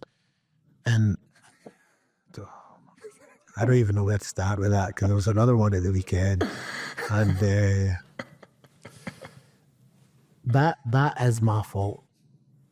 Not because I spelt it wrong, one, because I didn't pick it up, but two, because the people who are doing that work are so under pressure. You know what I mean? I don't look at the quality of the work and then it gets ruined by one little spelling mistake. But that's kind of what I'm getting at there. I put a lot of pressure on the people to do better because I know they can do better. You know what I mean? And I don't know, I seem to have some, I'm not meaning to be, but, I seem to be quite abrasive, or it might be my accent or something like that. I don't know, a lot of people seem to think that when I say something, it's aggressive or it's condescending or something like that. I'm not being that, That's what I find difficult working a lot with my staff is that trying to get them to the level that I know they're able to get to. But in a good way, encouraging way, and rather than being... Yeah, you're a tricky man to do it. I've as am I, but like I've talked to many media members, and exactly what you said. I have spent more time, and I've said this to you in arguments. I've spent more time defending you than you will ever know. Is that half the time? It's my fault. Whilst also calling you a cunt to face. Yeah. And that's I know, and this is it. You can't. Look, if everybody likes you, you're doing something wrong.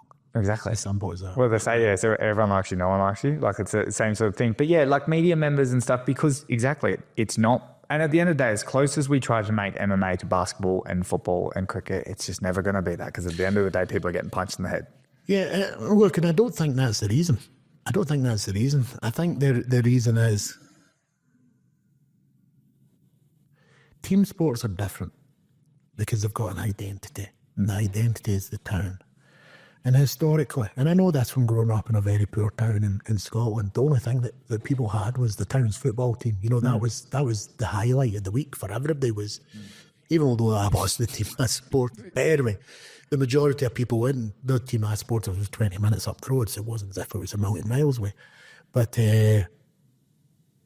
team sports is much easier for large groups of people to get behind because it gives them something to do as a family group, or it gives them something to believe in, or it gives them something to follow, and it gives them an escape from their mundane life, and this, that, and the next thing. And a little bit of stress relief. It's much harder for individuals, in certain sports anyway. MMA is one of them. For example, tennis. Everyone in Scotland would be behind Andy Murray, etc. when he's going there. So it's in that individual sport, it's a little bit different. But in MMA, when you're going to get 5 or 6 fighters in the UFC, it's a lot harder for people just to support someone because they come from Perth or because they come from Gold Coast or whatever it is. So I think that's what the biggest break is. It's nothing to do with what the sport actually is. Well, not nothing to do with the sport actually is. I think, it's easier to gather supporters and a following for a team sport that's got a base and an identity that you can relate to. So in terms of the sport going forward, and we've talked about this a little bit earlier, but what do you envision over the next 5 years for Eternal and Australian MMA? Well, we've actually got a lot of stuff that we're doing next year very differently from what we're doing the last 2 years. And we like to go on a 24-month cycle. Yep.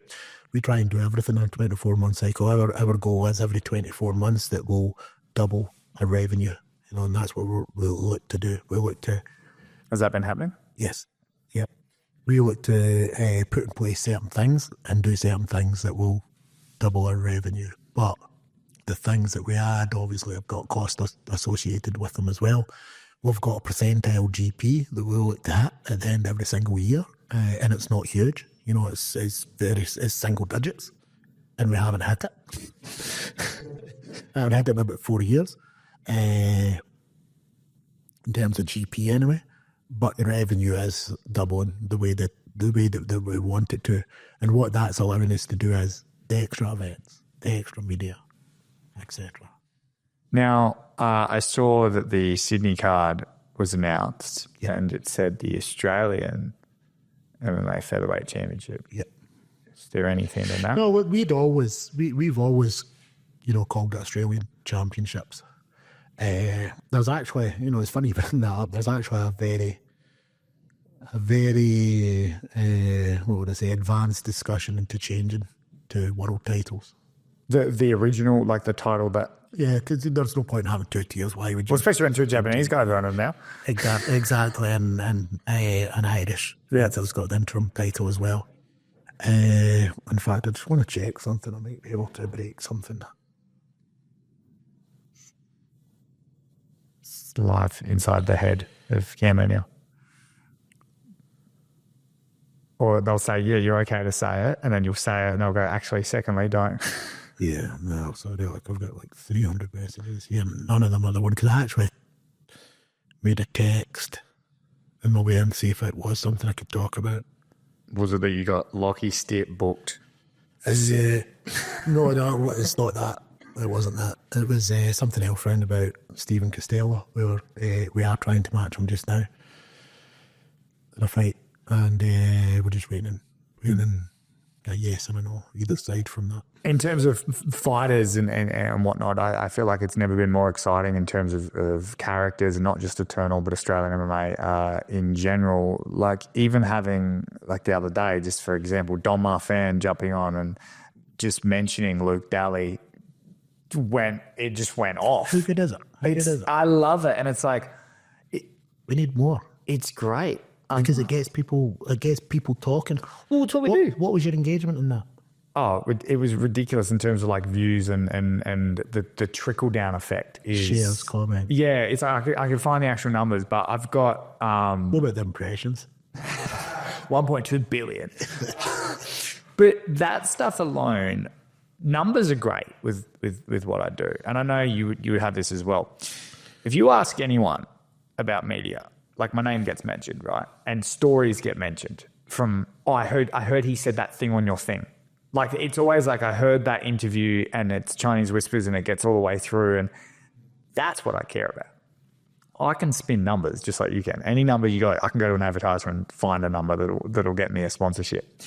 But then you've got to back it up. But it's the impact on the sport that I think is, I've never been more confident and like humbled by the community, because for a sport that is full of fighters and angry people, quote unquote, I've never met a more supportive community in like what I'm doing, which is insane. You would know, you played soccer, or football, all that sort of stuff. It's very like tall poppy, and it's very like, no, the coach played your son and he should have played my son, and all this sort of bullshit. When it comes to this stuff, that happens in Australia.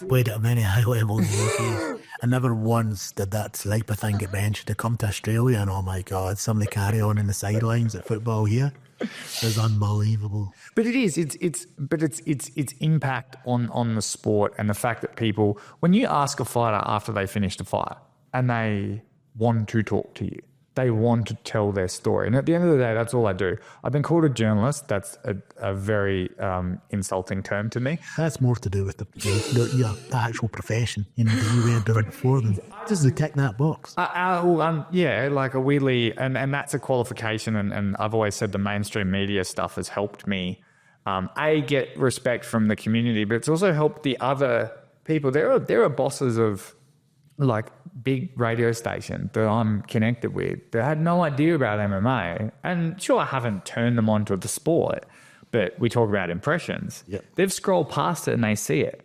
They might see Eternal in 2 years' time, but they'll remember that they saw it that first time, and it's just sort of flicking around and they get it. And that's all this sport is, chipping away. Yeah, and like I don't know how long you've got to talk. It's a completely different conversation. It's a huge one, that one about traditional media and looking at impressions, and that's probably for different reasons that they're starting to notice that, you know, it's unfortunately their time's coming to an end, you know, and they're trying to get the fucking defibrillator onto their medium of distribution, and I'm afraid, just, you know, it's like anything in the world, you know, things change over the years, and radio is dying, you know, and I don't think any amount of impressions. Yeah, I'll tell you that. It is, trust me. Any amount of impressions that they get, you know, and it's like traditional television as well, you know, it's dead as well. Do you have any, it sounds like you have almost like a beef with traditional media. Is that because they didn't want anything to do with this? I don't have beef with them at all. I don't have beef with them at all. You know, sometimes I long for the good old days where I had 3 channels to choose from, and I knew it was on at 7 o'clock on a Friday night, you know. Now I get so confused that I've no idea how much I even spend in streaming services. You know, it's madness. But the choice you've got, and the fact that you can watch on demand. It doesn't work with sport. On demand does not work with sport, in my opinion. But for television shows, it's kicked such life into TV shows. It's unbelievable. I mean, look at the difference between cinema and TV shows now. I would say that TV shows are eclipsing what even Marvel movies can do. For example, last night I was watching Dune Prophecy. I couldn't wait for that third episode to come out. I love the Dune movies, but the series has got me grip now as well. And you've got Game of Thrones and Breaking Bad, and you've got all these TV shows that have just the way that streaming services are packaging them and putting them out. It's just killing traditional media. It's just, and it goes back to what I was saying about the families having to work, and people coming home at night and eventually getting 10 minutes to sit down with their partner and share something of their day. They can at least choose to watch a show that is their show. We always watch this show together, etc. Well, then I was going to say, what's the goal of Eternal? What's your blue sky? What's your end result? Look, exactly what I said earlier on. I would love to get to the stage where, we were lucky enough to be a promotion that gives people contracts that are able to make sure that they can treat themselves as professional athletes properly and not have a job, and feed their family and put a roof over their heads and hopefully retire at the end of it and not have to go and stack shelves and rollers anymore or things like that. It's a long way off. Is it possible? I don't even know if it is possible, because we do seem to champion things that aren't Australian a lot more than we champion Australia. As he said at first about Poppy syndrome, and he was 100% correct. 100% correct. People can't, as soon as you get to the top, people can't wait to shit on you. But doesn't that go against, you just mentioned before about international champions and international belts, and doesn't that then just make you less of an Australian MMA promotion and more of just a UFC light that happens to be in Australia? Yes, but I don't think you're listening to exactly what I'm saying. You were talking about an international promotion coming here, and they would do the same. They wouldn't just fill it completely with Australian athletes. They would bring a couple of people in from internationally to make decent fights, etc., and to keep people on the roster happy. Gets more eyes. Why can't an Australian company be the one that is bringing people into this country for people from their countries to watch? And then all of a sudden the money's trickling down internationally into Australia, which then trickles down to the fighters, which then trickles down to the people holding the cameras, which trickles down to the hotels that we're sitting in, which trickles down to everybody. No, it makes a lot of sense.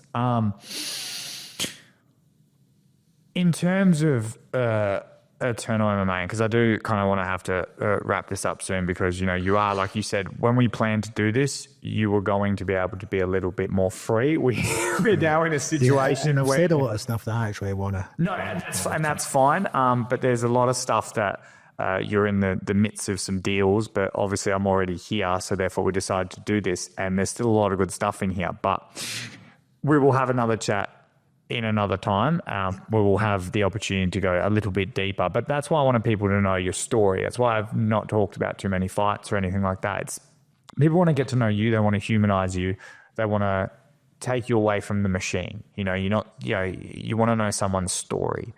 And you've told it quite well. And that's why I kind of ask everyone this, and I want to sort of finish the chat with this, is after it's all said and done, how does Eternal MMA want to be remembered? And then after it's all said and done, how does Cameron O'Neill want to be remembered in Australian MMA? Look, I think I would love to just sail off into the sunset when I realise my time is up, whether that's in 2 weeks, 2 years, 20 years, I don't know. But I would like to think that Eternal didn't need to disappear either. I've assembled, I haven't created them. They were fantastically talented individuals themselves before they came to Eternal. I've assembled a fantastic crew that, as we've had to find out on a couple of occasions due to pandemic and due to a couple of other reasons, that can operate a show when I'm not there, and in my opinion, You know, we've got the 3 best matchmakers in Australia, you know, at Eternal. So if I step out, I don't think it's going to be too much of a huge change. So in terms of Eternal being remembered, I'd like to think that you know, there's a reason why I called it Eternal. There's a reason why I do everything and say everything, you know.